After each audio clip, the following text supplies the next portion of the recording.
ख़वातीन और हज़रात आदाब, आप हल्ला बोल देख रहे हैं। मैं ज़मरूद मुगल। मुज़फ़्फ़र इकबाल खान साहब, फॉर्मर जज, सीनियर नेशनल कॉन्फ्रेंस लीडर, आज हमारे मेहमान हैं। सियासत नहीं, कानून की बातें होंगी।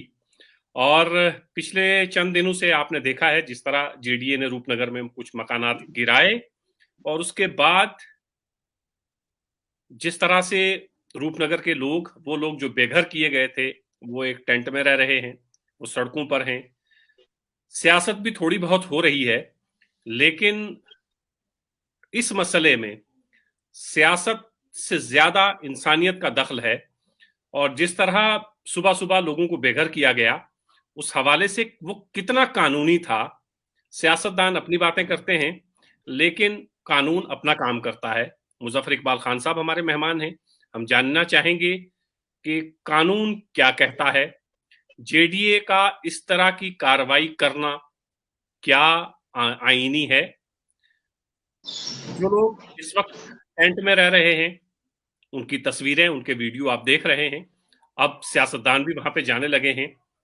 उससे अलग हटकर हम ऑनरेबल कोर्ट ने क्या कहा है, और ऑनरेबल कोर्ट में जेडीए और इन लोगों के बीच में क्या चल रहा है, और कोर्ट का क्या हुक्म है, उस हवाले से हम बात करेंगे। मुजफ्फर इकबाल खान साहब, बहुत शुक्रिया, आपने अपना कीमती वक्त दिया है सर। सर, सर ये बताइएगा, जेडीए की ये कार्रवाई, अब जेडीए के वाइस चेयरमैन जो हैं, उनका भी एक बयान आया है, मुख्तसर सा एक इंटरव्यू, उन्होंने एक वीडियो क्लिप जो है वो वायरल हुआ है, और उनका ये कहना है कि कोर्ट ने तो हमें इख्तियार दिया है, और ये ऑर्डर जो है 2021 में आया है दिसंबर में। क्या ऐसा कोई ऑर्डर है सर कि जेडीए इस तरह रूपनगर में इन लोगों के मकानात गिरा सकती है? क्या कोर्ट ने इस तरह की कोई डायरेक्शन दी है सर? मैंने वो जेडीए के चेयरमैन की जो स्टेटमेंट है वो भी सुनी है। मैं उसको नाइव नहीं कह सकता, मैं उसको नेव कहूंगा, नॉट नाइव। वो जो स्टेटमेंट है, जेडीए का चेयरमैन इतना नाइव नहीं हो सकता है कि उसको इतनी लैंग्वेज ना समझ आए कि honourable division bench of the honourable high court ने क्या कहा है। Honourable division bench of the honourable court ने ये नहीं कहा है कि तुम जाओ और निहत्ते लोगों और गरीब लोगों के जो झोंपड़े बने हैं या मकान जो बने हैं, उन्होंने बेचारों ने जो जमा पूंजी अपनी लगा के सारी जिंदगी की कमाई वहां लगाई है, उस पर अब बुलडोजर फेर दो। वो एक जस्टिफिकेशन दे रहे हैं, असल में इसके पीछे एजेंडा कुछ और था। अब वो एक्सपोज हो रहे हैं, हर कम्युनिटी के लोग अब इनको थू थू कर रहे हैं कि आपने जेडीए की जमीन जो प्राइम लैंड है वो रिट्रीव 1 इंच नहीं कर पाया। अब डिप्टी चीफ मिनिस्टर का घर हाथ नहीं लगा पाए, नोटिस दिया, फिर वेट किया कि ये स्टे लाएं। डिवीजन बेंच ने उस जजमेंट में सिर्फ इतना कहा है कि रोशनी एक्ट, जिसको आप कहते हैं ना, vesting of ownership right to the occupant act 2002 जो था, वो क्योंकि रिपील हो गया है, लिहाजा उस पर आपको राइट कन्फर नहीं हो सकता। लेकिन अल्टरनेट रेमेडी के लिए आप जा सकते हैं। आप अल्टरनेट रेमेडी मींस कि अगर उनको एलपी 6 या एस 432 का फायदा मिल सकता है तो वो उसके लिए तहत अप्लाई कर सकते हैं। सिर्फ इतना कहा है ऑनरेबल हाई कोर्ट ने। उसको इतना नाइव नहीं हो सकता कोई चेयरमैन कि वो जाकर क्या कहे कि उस ऑनरेबल डिवीजन बेंच के ऑर्डर का सहारा लेकर। ऑनरेबल डिवीजन बेंच ने ये बिल्कुल नहीं कहा है कि तुम डिमॉलिश करो। जो सुप्रीम कोर्ट में, मैंने भी एक सुप्रीम कोर्ट में एसएलपी की हुई है रोशनी एक्ट के अगेंस्ट। सुप्रीम कोर्ट में अटॉर्नी जनरल ने, learned attorney general has made a commitment before the honorable supreme court that we will not take any coercive action against these occupants। और ये इनमें कुछ लोग ऐसे थे जिन्होंने भाई अपनी फीस दी है लाखों रुपए। एक आदमी ने, मैंने सुना है, I am not sure but somebody told me कि 10 लाख रुपया उसने ट्रेजरी में जमा किया है ऑनरशिप राइट के लिए। अरे भाई, आपने उसका 10,000 रुपए का अभी फैसला नहीं किया। उसने एक एक्ट के तहत, जो एक्ट वैलिडली लेजिस्लेचर ने पास किया था, उसके तहत उसको ऑनरशिप उसमें मिली थी। आपने उसका भी वेट नहीं किया। उस जेडीए के चेयरमैन से कोई ये पूछे कि क्या कानून में नोटिस देना लाजमी है किसी की डिमोलिशन से पहले कि नहीं, जी कि ऑनरेबल हाई कोर्ट के डिवीजन बेंच ने यह भी कहा था कि आप नोटिस मत दे दो और बुलडोजर चढ़ा दो, तो उन बेचारों को सोए हुए पे चढ़ा देना था, बुलडोजर खत्म कर देना था मसला ही सारा रात को ही। जी और इससे बड़ी जुल्म और इससे बड़ी बेरहमी क्या हो सकती है कि वो बच्चे आज सर्दियों में बाहर बैठे हैं टेंटों में। आप यू आर पार्ट ऑफ, वो खुद कहता है कि हम एक इंस्टीट्यूशन हैं। अरे भाई, जेडीए के जो भी ऑफिसर साहिबान हैं उनको कहो तुम कोई एजेंडा तो फॉलो कर रहे हो, करो, लेकिन कम से कम इंसानियत का ध्यान रखो। ह्यूमन राइट कोई चीज है। सुप्रीम कोर्ट ने क्लियरली कहा है कि जब किसी का छत आप गिराना चाहते हो, जब तक आप उसको अल्टरनेट छत नहीं देते हो तब तक आप उसका छत नहीं गिरा सकते। फिर आपने उनको नोटिस तो देना था भाई। अपना सामान तो उनके पास, बेचारों के पास, गरीबों के पास सामान होता क्या है। रोशनी एक्ट में मैं आपके माध्यम से यह कहना चाहता हूं, श्रीनगर का ब्रॉडवे होटल जो है वो लीज पर था। रोशनी एक्ट में उसको भी ऑनरशिप मिली है। उसने भी पिटीशन की हुई है एसएलपी मेरी पिटीशन के साथ सुप्रीम कोर्ट में। आपने वहां क्यों नहीं गिराया? जी आपने ब्रॉडवे श्रीनगर को क्यों नहीं गिराया भाई? जो प्राइम लैंड है, in the heart of the city है, जो जिसकी कोई वैल्यू भी है लैंड की। आपका पंजा सिर्फ पीला पंजा जी जाकर गरीब आवाम पे क्यों चला और एक पर्टिकुलर कम्युनिटी पे क्यों चला? इसका क्या जवाब है आपके पास? जी आपका पंजा यहां जो एक्स लेजिस्लेटर और एक्स मिनिस्टर हैं, एक्स डिप्टी चीफ मिनिस्टर हैं, उनके मकान पे क्यों नहीं चला? वहां क्यों नहीं आपको जरूरत पड़ी? सरकारी लैंड तो बहुत लोगों के पास है। यहां किसके पास नहीं है सरकारी लैंड? मुझे ये बताओ। जम्मू में आधा जम्मू तो सरकारी लैंड पे है, आधा जो है वो फॉरेस्ट लैंड है। आपने किसका मकान गिराया स्वाय इन गरीबों के? कोई एक बता दो मुझे जी कि जिसका मकान आपने गिराया हो, स्वाय किसी गरीब के जो उस बेचारे का कोई सहारा नहीं है, उसका मकान आपने गिराया होगा। अदरवाइज आपकी इतनी की जेडीए वालों की इतनी जरूरत नहीं है। और जेडीए भाई, कितने हजार कनाल जो है वो जेडीए की लैंड है, आपने और कितनी रिट्रीव की है? जी कोई इनसे पूछे कि तुमने टोटल रिट्रीव कितनी की है? जी मुजफ्फर साहब, मैं 3-4 दिन से इस केस को फॉलो कर रहा हूं। इस बीच में एक हमारे दोस्त ने हमें एक कटिंग भेजी है एक अखबार की, जिसमें इश्तहार दिया है मुजफ्फर साहब जेडीए ने, और ये है 49% जो है वो इलीगली इंक्रोच्ड की है उन्होंने जेडीए लैंड। खसरा नंबर है सर 665, 67, 668। विलेज है पलोड़ा। नोटिस दिया गया है सर 12/7/2018 को सर, 12/7/2018 को ये सर कोर्ट के इन्होंने अखबार में इश्तहार दिया हुआ है सर। 2018 को जेडीए नोटिस सर्व करती है। 49% है जिन्होंने इंक्रोच की हुई है वहां पे जमीन। खसरा नंबर 665, 67, 68 है। नोटिस 12/7/2018 को दिया गया है। नोटिस दे दिया, अखबार में इश्तहार भी दे दिया।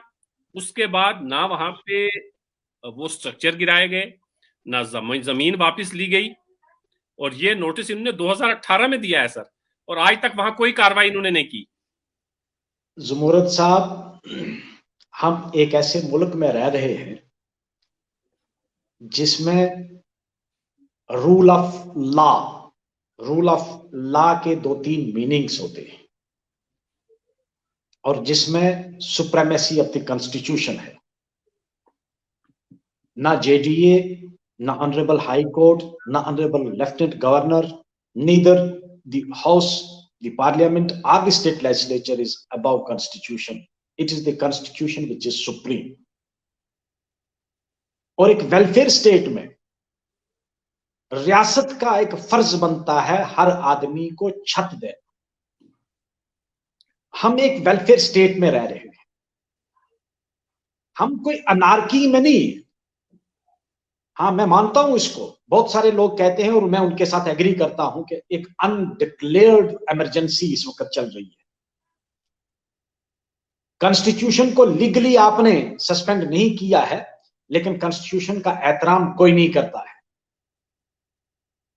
और आप आए दिन सुनते हैं कि कॉन्स्टिट्यूशन के प्रोविजंस के ऊपर उंगलियां उठाई जाती हैं कि ये कॉन्स्टिट्यूशन जो है ये हमारी उमंगों की तर्जमानी नहीं करता है। वो एक पर्टिकुलर आइडियोलॉजी के लोग हैं जो इस कॉन्स्टिट्यूशन को भी क्रिटिसाइज करते हैं। लेकिन मैं एक स्टूडेंट ऑफ लॉ की हैसियत से मैं आपको कहता हूं, मेरे लिए कॉन्स्टिट्यूशन एक सेक्रेट डॉक्यूमेंट है to run the administration of this country, to run the government of this country. और कॉन्स्टिट्यूशन के आर्टिकल 21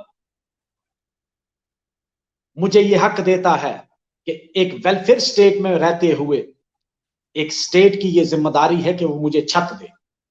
और अगर जो मैंने छत बनाया है उसमें आप अगर सुप्रीम कोर्ट की एक जजमेंट में आपको अगर कहो कि मैं साइटेशन दूंगा, सुप्रीम कोर्ट ने वेरी रिसेंटली सुप्रीम कोर्ट ने कहा कि अगर किसी आदमी ने गैर कानूनी तौर पर भी अपने सर पर कोई छत बनाया है तो आप उससे वो छत छीन नहीं सकते जब तक कि आप उसको अल्टरनेट कोई छत बनाकर नहीं देते।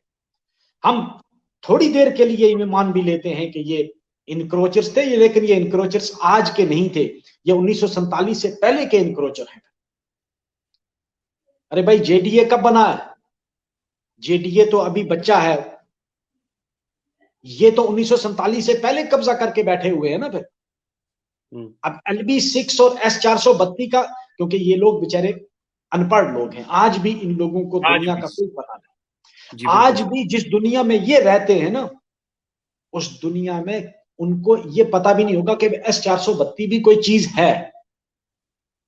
उनको अभी भी नहीं पता होगा कि LB6 भी कोई प्रोविजन है, और ना ही उनको ये पता होगा कि ये land vesting of right to the land to the land holders 2002 का, जो इसको रोशनी एक्ट कहते हैं, उनको इसका भी पता नहीं होगा। अब उनको इस चीज का इल्म ही नहीं है भाई। वो या तो बेचारे हल जोतते रहे या बकरी चराते रहे, और वो मालक बने बैठे। वो तो कहते हैं भाई हम 1947 से पहले बैठे, हम तो मालक हैं, हमें किसी ने कभी आज तक छेड़ा ही नहीं है।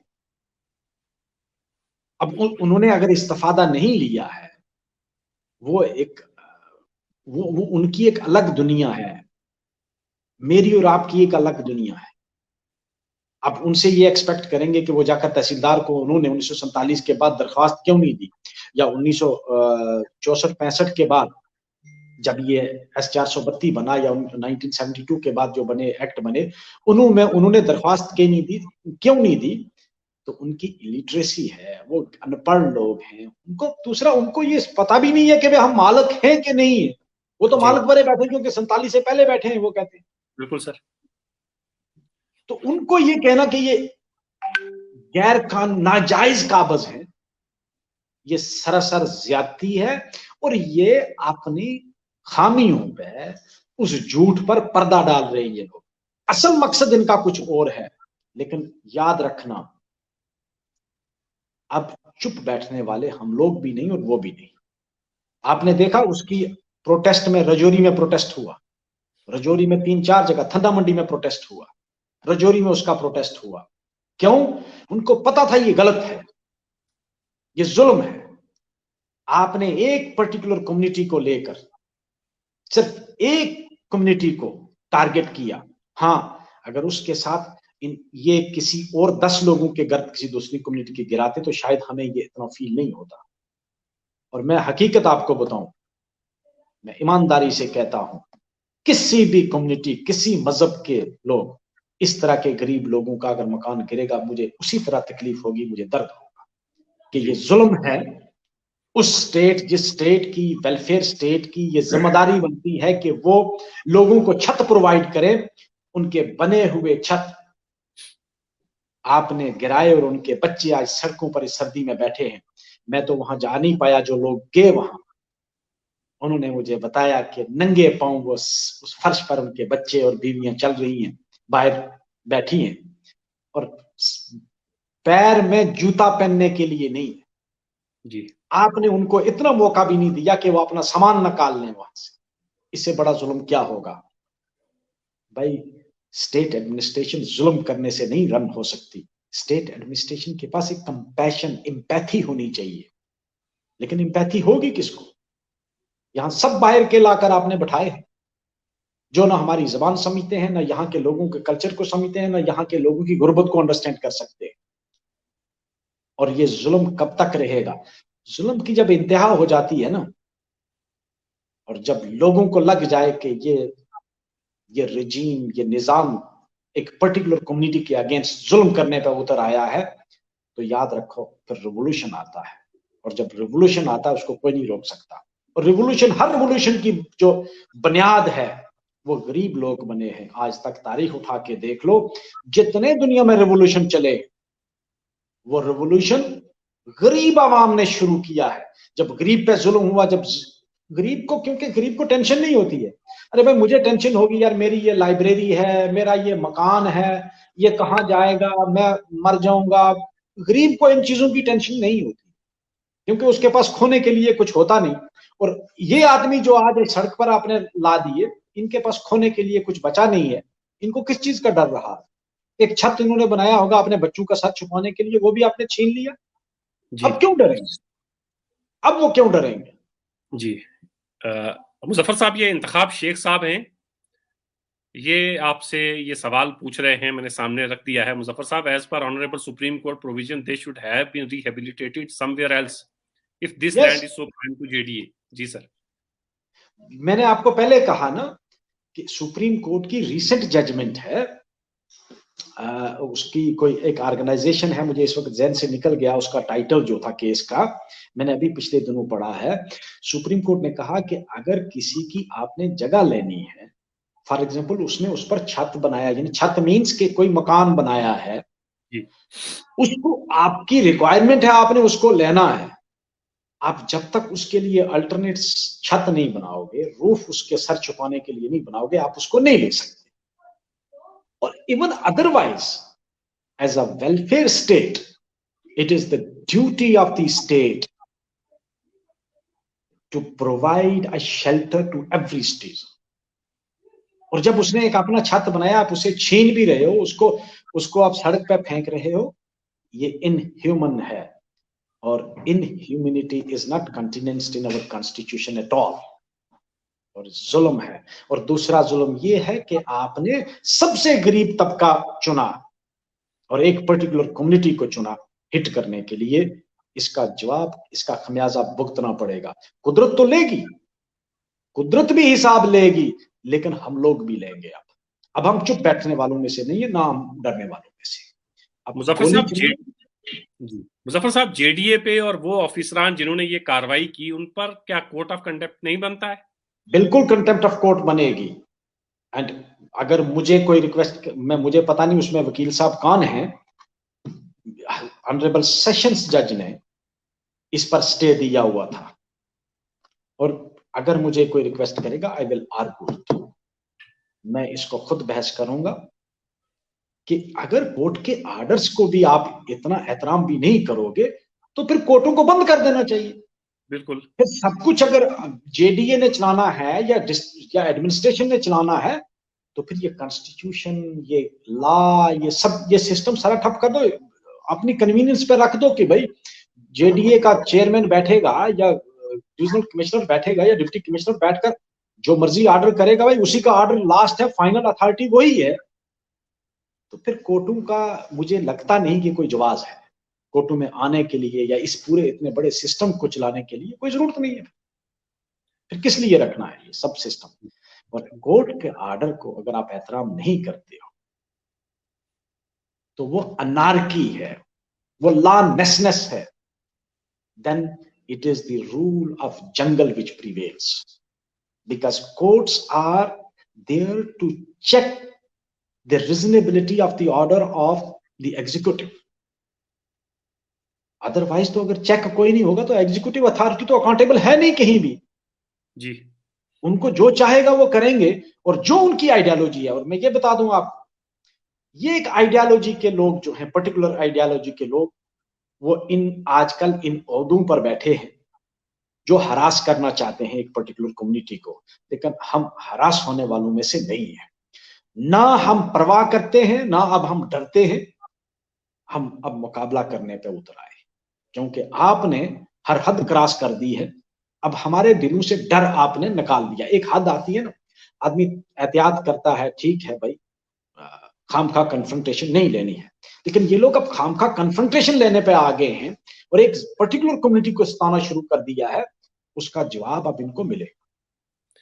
मुजफ्फर साहब, अगर हम सरकारी, जी मुजफ्फर साहब, अगर जी सरकारी सरकारी इदारे जो हैं वो, जैसे आपने फरमाया, कोर्ट का एहतराम करना भूल जाएंगे, कोर्ट के ऑर्डर को मानना भूल जाएंगे, तो क्या एक आम आदमी जो है उसका यकीन और भरोसा जो जुडिशरी पे है वो कमजोर नहीं पड़ता है सर?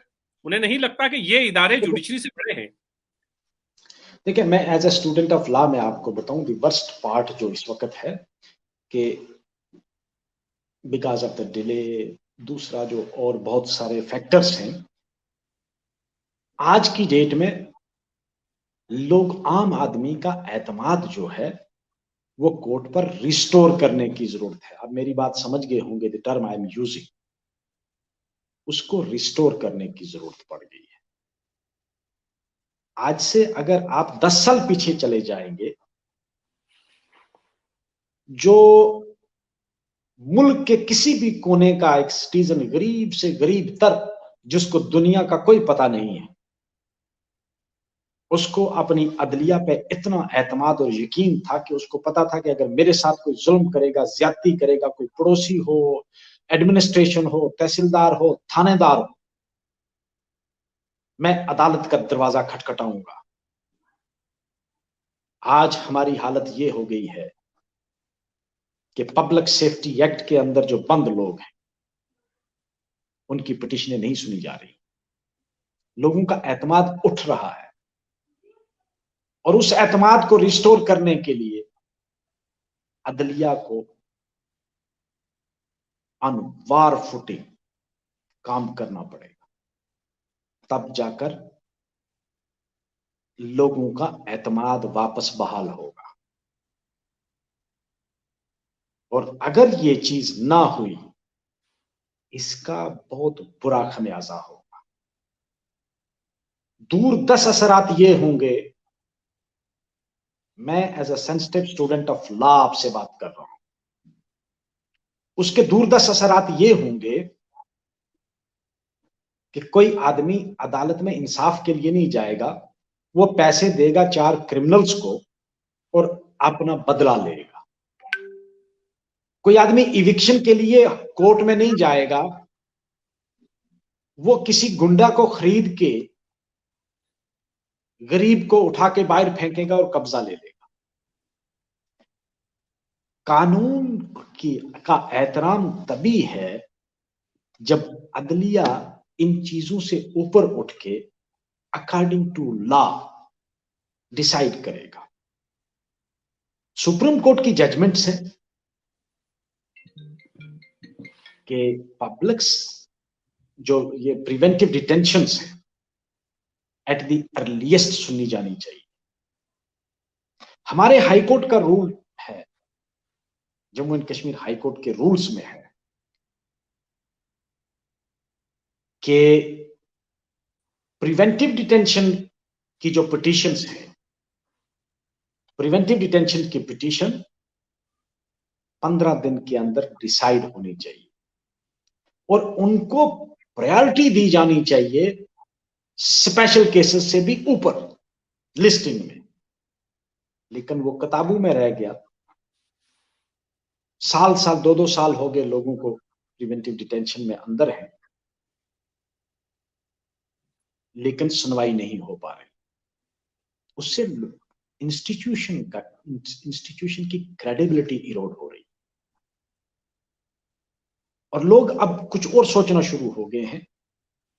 मुझे उम्मीद है हमारी अदलिया इस कॉन्फिडेंस को इमीडिएटली रिस्टोर करेगी। सर, जी सर, इनके पास ये लोग जो बेघर किए गए हैं, इनके पास अब कौन सा रास्ता है? किस तरफ जाना चाहिए इन्हें? कौन सा तरीका कार इख्तियार करना चाहिए? अदलिया की तरफ अगर जाते हैं, जुडिशरी की तरफ, तो क्या क्या इनके पास चीजें हैं जो मजबूत हैं जो केस इनका ज्यादा मजबूत करेंगी सर? देखो, अदलिया की ये ड्यूटी नहीं बनती है। ये एक वेलफेयर स्टेट में ये स्टेट की ही ड्यूटी बनती है। अदलिया तो सजा दे सकती है, जिस आदमी ने कंटेम्प्ट ऑफ कोर्ट की है उसको पनिशमेंट देगी, उसको जेल भेजेगी। लेकिन अदलिया के पास ना तो इख्तियार है, ना ही कोई वसाइल है कि अदलिया इनको मकान बना के देगी। ठीक सर। वो गवर्नमेंट का काम है। और वेलफेयर स्टेट में ये प्राइम ड्यूटी जो है वो गवर्नमेंट की है। अदलिया का काम है कि लॉ इंप्लीमेंट हो, और अगर कोई लॉ की वायलेशन करे तो उसको सजा मिले। देखो, कानून में, आइन में, हमारे कॉन्स्टिट्यूशन ने अपनी अपनी ड्यूटीज बांट कर दी है। लेजिस्लेटर की ये ड्यूटी है, गवर्नमेंट की ये ड्यूटी है, अदलिया की ये ड्यूटी है। अदलिया की ड्यूटी में ये ड्यूटी नहीं है। अदलिया की ड्यूटी एक वॉच डॉग का काम है, एक बर्ड आई व्यू रखता है, नजर रखना कि भाई किसी के साथ, किसी सिटीजन के साथ नाइंसाफी और ज्यादती ना हो जाए। अगर कोई ज्यादती करे तो उसको सजा मिले। तो ये काम बेसिकली एडमिनिस्ट्रेशन का है। एडमिनिस्ट्रेशन को, उन लोगों को, जब तक के वो लोग वहां वापस वो बहाल करते, तब तक उनको कोई टेम्परेरी गवर्नमेंट अकोमोडेशन देनी चाहिए, बहैसियत एक वेलफेयर स्टेट के। और keeping in view the human rights. उनके बच्चे आज सर्दियों में बिलक रहे हैं, उनके पास जगह नहीं है सर छुपाने की। गवर्नमेंट को चाहिए कि उनको गवर्नमेंट अकोमोडेशन तब तक दें, फिर उनको उसी तरह मकान बनाकर वहां दें। उसके बाद अगर वो उनकी वो जगह लेना चाहता है जेडीए, उनको अल्टरनेट जमीन दें, मकान बना के दे दें, उनको वहां शिफ्ट करें। जी मुजफ्फर साहब, एक चीज जरा समझाइएगा। शुरू में आपने बताया, थोड़ी सी वजाहत करिएगा। ये जो जेडीए के वाइस चेयरमैन हैं, जो ये कह रहे हैं, वो मतलब क्या कहना चाहते हैं? क्या कोर्ट का ऑर्डर उनकी समझ में नहीं आया, या वो समझना नहीं चाहते? मैंने आपको शुरू में कहा कि जेडीए का चेयरमैन इतना नाइव नहीं हो सकता है, इतना इग्नोरेंट ऑफ लॉ नहीं हो सकता है। डिवीजन बेंच की ऑर्डर में, अगर आप कहो कि मैं पढ़कर बताता हूं आपको, डिवीजन बेंच के ऑर्डर में कहीं भी ये नहीं लिखा है। इसमें है, heard mister such and such learn council for the petitioner and such for the state government. Petitioner by means of this writ petition are seeking the relief of conferment of ownership right under Jammu and Kashmir state land vesting of ownership to the Occupant Act 2001. For short, the act, the aforesaid act has been struck down by the Honorable High Court as such, is no longer in exercise. In view of the above, no right in the land can be conferred under the above act. Accordingly, the petition has become infructuous and is dismissed, with liberty to the petitioner to take the recourse to any other proceeding that may be admissible to them in law. मुझे बताओ, इस पूरे order में कहां लिखा है JDA को कि आप विदाउट नोटिस जाकर डिमोलिश करो, या कोई चीज जेडीए के हक में डिसाइड हुई है? मुझे बताओ, कहां कहीं जेडीए के नाम है कहीं कि जेडीए को यह हक दे दिया है ऑनरेबल कोर्ट ने कि तुम जाकर गरीबों के मकान गिरा दो? कहीं कोई वर्ड है ऐसा? ये मैंने कहा ना, एक आइडियोलॉजी का हिस्सा था। एक पर्टिकुलर आइडियोलॉजी के लोग जो हैं, जो खौफ और हरास पैदा करना चाहते हैं एक पर्टिकुलर कम्युनिटी में, और अब कवर अप के लिए उन्होंने ये सहारा लिया है। हाई कोर्ट के किसी ऑर्डर में ऐसा कुछ नहीं, बल्कि पिटिशनर जो बेचारे वो गरीब लोग थे, उनमें से किसी एक ने सेशन कोर्ट से स्टे लिया हुआ है, उसका स्टे आज भी इंटैक्ट है। जी मुजफ्फर साहब, बहुत शुक्रिया। कानूनी पेच जो है वो आम आदमी नहीं समझता है, और वो लोग जो बेचारे आज भी 2022 में भी इस लायक नहीं हैं कि वो डिविजनल कमिश्नर से मिलें, वो तहसीलदार से मिलें, तो 47 में, 55 में, 60 में, 65, 66 में उनकी हालत क्या होगी, ये हम लोग समझ ही सकते हैं। और अगर कहीं वो रजिस्ट्रेशन या एक डॉक्यूमेंट अपना बनाने में नाकाम रहे हैं, तो इसका मतलब ये नहीं है कि वो इनक्रोचर हैं। 250-300 लोग वहां रहते हैं, और उनके हिस्से में, जैसे लोग बताते हैं कि अगर वो जमीन बांटी जाए तो कोई बहुत ज्यादा जमीन उनके हिस्से में आती नहीं है। तो वो लोग जो आज भी इस अहल नहीं हैं, उस वक्त अपने डॉक्यूमेंट्स या कागजात कैसे सही करते, ये हम और आप समझ सकते हैं। बहरहाल अभी हालात इतने खराब तो नहीं हुए हैं कि कोई भी इदारा अदलिया से या कानून से ऊपर चला जाए। मनमानियां होती रहती हैं, पहले भी हुई हैं, अब भी हो रही हैं, लेकिन कोर्ट अपना काम बहरहाल करती ही है। इस पूरे केस के जो कानूनी पहलू थे उस पर मुजफ्फर इकबाल साहब से हम जानने की कोशिश कर रहे थे, हम समझने की कोशिश कर रहे थे। बहुत सारी चीजें हमारी समझ में आई और मुझे यकीन है कि वो लोग जिनके मकानात गिराए गए हैं वो इस इंटरव्यू के बाद अपना रुख भी तय करेंगे कि उन्हें आगे किस तरह के इकदाम उठाने हैं ताकि चीजें उनके हक में बेहतर हो सके। मुजफ्फर इकबाल साहब, बहुत शुक्रिया, आपने वक्त दिया sir. Thank you so much.